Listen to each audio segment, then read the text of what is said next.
2020 was a pile of shit. Shouty Sub-Zero.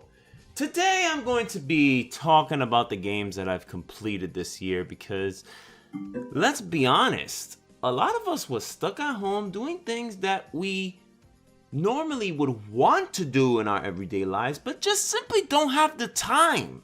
Before I proceed though, if you don't mind, thumbs up that video. And let me know what you spent most of your time doing this year, whether it's gaming, reading, watching movies, watching a bunch of series that you had in your backlog.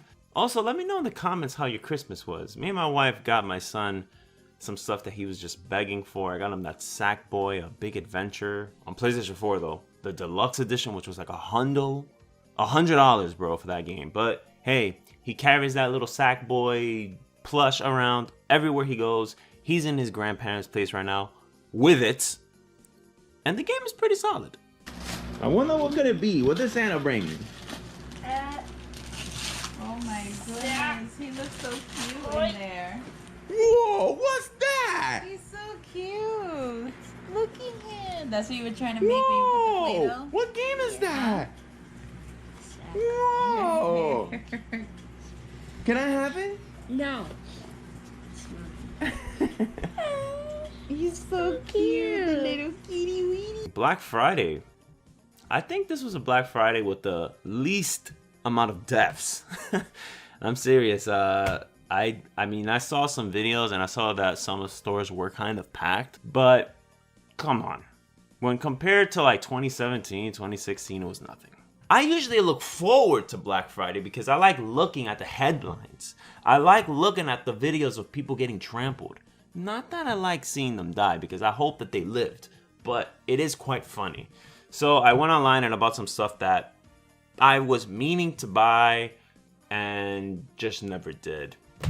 Got Fire Emblem 3 Houses. Started my save last week and this is definitely better than Fates. I'm not sure if it's better than Echoes. Echoes is probably better than Awakening. I don't know. Awakening is great, but Echoes is amazing too. So, Crash Bandicoot, Resident Evil 3, Medieval, Tony Hawk's Pro Skater 1 and 2, which I was a huge fan of 1 and 3, never really played much of 2, didn't play 4, and skipped the Underground, and we already know where it went from there. Ace Combat 7, which I'm a huge fan of 2, and Star Wars Squadrons, because it looks kind of cool. What did you get this Black Friday? Now, let me talk about the games that I beat this year. Give a little opinion on each of them.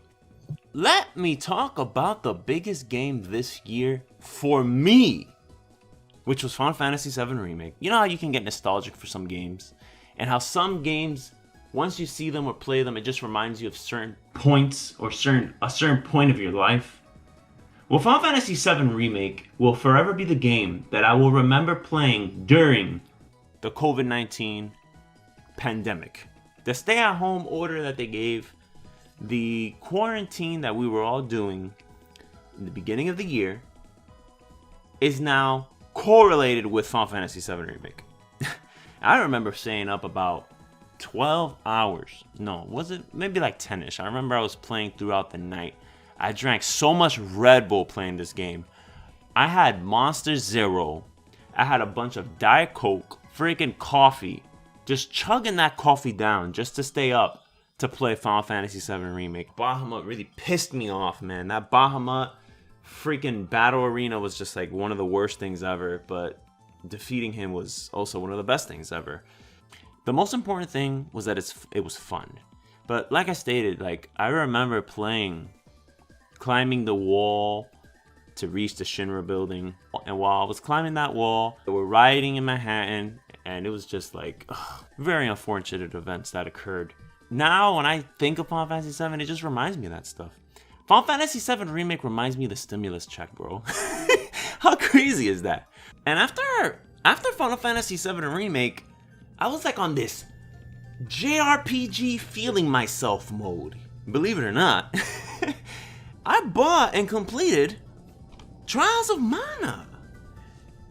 I beat the Trials of Mana remake before I completed the original. I bought this knowing that the game or thinking rather, that the game may not have been that good, because I was looking at gameplay of it and I was like, ugh, it looks a little rough, you know. And I try not to be a graphics guy, I really do, because I play old school games all the time. I play like these 16-bit games, I think they look great. But man, I played the demo and I just didn't like it. I said, wow, this game is a piece of shit. What the hell is this? And I think part of the reason why I thought that was because I was playing Final Fantasy VII Remake at the time. So I said, you know what, let me buy it, because I feel like if they don't make any more Mana games, it's gonna be my fault. It's gonna be Zero's fault, Gersonzero, Zero X Shinobi's fault. They didn't make a Trials of Mana 2 or whatever follows up after this, right? I would think that it's my fault. So I said, I have to buy this, I have to support it. I bought it and I beat it. And now this is another game that I will always link with COVID-19, man. This one, I think I clocked in about 40 hours. It was pretty fun, but there were times, and I think it was because I was really sleepy, right? Because there were times where it was like 3, 4 in the morning and I'm playing this game trying to beat it. And there were times where I had to get up, drink a Monster Energy, the 0-calorie one, right? I'm chugging back the Monsters and I'm mixing that joint with Red Bull, I'm mixing that joint with coffee, and I'm just like, I really don't want to freaking play this game anymore. I'm tired of it. I can't do it anymore. It wasn't until I completed the game where I said, wow, that was fun. When you complete the game, then you unlock like this post-game content, this epilogue. It's like this story where there's like this enemy from another Mana game that comes back and she wants revenge. And then there's like these optional dungeons you can do and an optional boss. It was pretty cool because it brought back PlayStation 2 vibes. In fact, the whole game brings back PlayStation 2 vibes. And while the animations aren't great, when I tell you that the voice acting is grade A work, you really have to sit down and listen to this stuff. Everyone, retreat! I think it was pretty solid. Again, not the greatest of games, but you get a good bang for your buck. Last of Us Part 2. You know, it's hard to talk about that game without getting into a debate with people, because I enjoyed the gameplay a lot. I thought that the stealth gameplay was fun. I really liked the open levels of Last of Us 2, but the story was rough. Now, I'm not the guy that can't sit through varying opinions on stuff, or that I can't listen to a different take, but this game, I don't know how I feel about the story, because I feel like there was some stuff about the story that was just excellent. And then there's some other things that I'm just like, oh man, they kind of burned their bridge a little bit. Like now they're limiting themselves with, if they decide, and probably when they decide to make a sequel, you know, they're kind of limiting what they can work with. I also personally, when I beat a game, I try to do as much as I can. Like I try to go back and try to round out the save file, if that makes any sense. If it's just like collectible stuff, I'm not getting that shit. I'm sorry, I fucking hate it.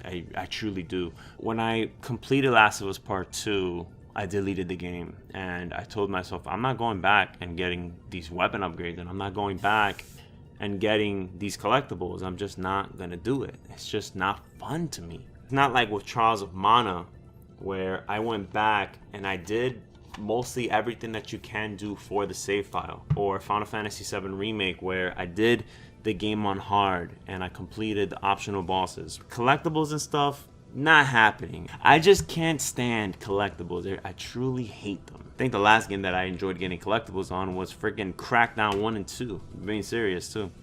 There were some things about it where I was at the edge of my seat, and then there were other times that I just wanted to jump out the window. Going back to the beginning of this year, I finished Star Ocean First Departure R. I've told this story many times, but First Departure R, it has nothing to do with COVID, but First Departure R is now associated with when my son had the flu. Every time I see Star Ocean First Departure R in my games list, I go, man, I remember that I was out of work for about a week just taking care of my son. He was sleeping most of the time, and I'm over here grinding, attempting to get to level 255.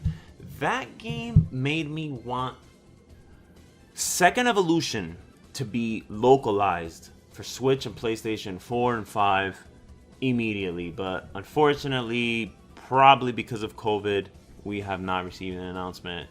And I pray that we will get it in 2021. First Departure R is my jam. Definitely, if I would make a list of like the top 10 PlayStation 4 games, it's up there. And after I completed that, I had like this old school kick, right? I didn't know what to start because I tend to think about what game I'm going to start before I just jump into it. I like to plan it out, especially when it's an investment. When my job told me, hey, you got to work from home from now on for the foreseeable future, you're going to be working from home. And I said, okay, cool. I thought to myself, man, what old school RPG do I want to play during this pandemic that I normally wouldn't have any time to play? And the first game that came to my mind, or first games that came to my mind, was Tales of Phantasia on PlayStation 1, Persona 2 on PlayStation 1, Innocent Sin, and Breath of Fire 3. And I went with Persona 2 because I wanted to play what many say is better than 5. And while I didn't complete Persona 5 because my 100-hour save file went down the drain, along with a bunch of my save files because the PlayStation 4 last summer crapped out and it really pissed me off, right? But anyway, that's besides the point.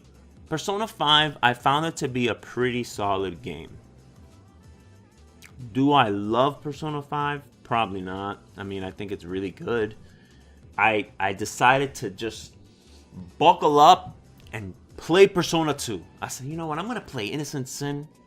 And after I play Innocent Sin, I'm going to play Eternal Punishment on PS1 as well.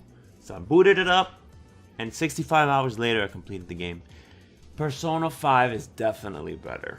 Yeah, I like Persona 2. I think it's a really good game, and I like the characters, but I played the whole game using game facts.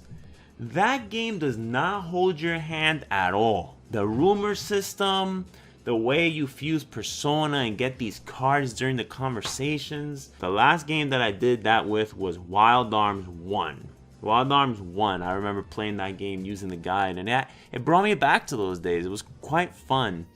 While I enjoyed Persona 2, I just don't see the hype that a lot of old school SMT fans have for it to this day. How they say that Persona 2 is the superior game than 5. I don't share that sentiment at all. I think Persona 5 is the better game hands down. Even 4. The little that I played of 4 stomps Persona 2 in my opinion. Then we have Bloodstained, Curse of the Moon 2. I did not expect Curse of the Moon 2 to be a thing. I loved Curse of the Moon 1. The only thing that I did not like about Bloodstained, Curse of the Moon 1 was how much you had to replay the game over and over again to just get 100%. And Bloodstained Curse of the Moon 2 is a better and worse game at the same time. The levels were so good. But at the same time, every time you beat the game, it unlocked this new chapter. It's like Groundhog's Day meets Castlevania NES, if that makes any sense. Where you're replaying the same game over and over again, but you're also moving forward at the same time. It was really difficult. You know, I try not to play games on easy. I'm not gonna lie to you, bro. Like, I really try not to play games on easy. I really do. I fucking hate playing games on easy. I'm not a pussy, bro. You get me? But, yo, I put that shit on casual. What casual does is it takes the staple of getting hit and getting sucked in to a pit. It takes that and it just strips it away. It was still difficult. Like, the final episode, to get the true ending, the perfect ending. Oh my god. That final boss, even on casual, yo, I was actually crying. I was punching the pillow, bro. I had to look up a YouTube video on how to defeat him, and I looked at that YouTube video and I told myself, I can't do this. I am a pussy. I just can't do this. I'll never forget that fight, by the way. My wife was on the phone with her mom, talking about her grandma and her family and all this stuff, how they miss each other. And I'm over here raging, right? I'm raging. I'm playing Curse of the Moon 2, and I'm just like, fuck this game. I can't do this anymore, man. But I can't give up, because if I give up at this very point, then I wasted my time. But guess what? I beat that boss, bro. On casual, but 100% the game. And you know, I look back and I don't regret it. You know, it kind of reminds me of these IGN journalists, how they be making posts about how they beat games on easy and guided mode and all this stuff, and how they're proud of it. And while I still frown upon it, in some way, I kind of did that. Another game was Doom 1. Not the reboot or the sequel or whatever it is. I'm talking about the one from the 90s. I love the build engine games like Duke Nukem 3D. Definitely top 100 games of all time, in my opinion. I really wanted to play what led up to Duke Nukem. I wanted to play Doom. So I bought part 1 and part 2. And I beat part 1, right? I completed it. I think it was on Hurt Me Plenty. And man, I didn't know that Doom was essentially a dungeon crawler. And a fun one at that. Man, like, I had so much fun shooting all these freaking demons. I abused the quick save and the quick load feature, but man, it was so much fun. I also bought and completed probably the shortest game on this list, Panzer Dragoon Remake. It's a remake of the original Sega Saturn game. Now, I wasn't a huge fan of the Sega Saturn entry. It wasn't until 2 that I started really liking the series. After playing games like Sin and Punishment, it's hard to go back to Panzer Dragoon 1. And even when I look at gameplay of like the Saturn release, the Saturn version just looks like it plays better. There's something about this remake that just feels a bit, I don't know, it felt low budget. There was something about this remake that while I was playing it, I didn't feel satisfied. Maybe because I beat it like 2-3 times too, maybe I got burnt out, but I'm looking forward to the sequel. That's the one I want to see, because part 2 is one of the greatest games of all time. And I'm pretty sure that's every game. What games did you complete this year? Let me know in the comments. And again, I'd really appreciate it if you hit that thumbs up and subscribe if you got this far into the video. Stay safe out there, man, because 2021, it's going to be positive. All right, there's no way in hell that 2021 would be worse than 2020. All right, so yeah, I'm going to let everybody go and hope you enjoyed the video. Later.